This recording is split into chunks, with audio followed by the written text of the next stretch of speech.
Yung mga kasama ko, maglalakad lang kami. Hihintay kami ng driver eh. Oo, di ba?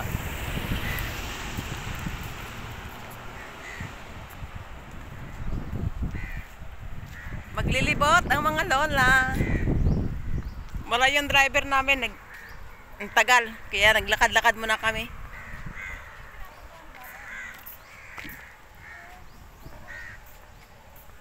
Hi guys.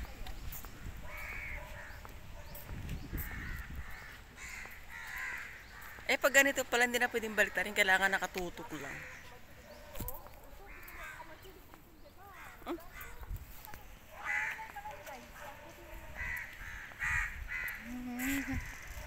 Nakita yung kamay.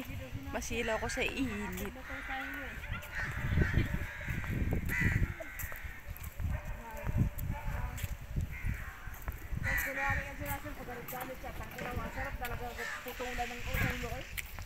Na hybrid yung kasama natin. Ang tagal kasi ng driver. O, di ba?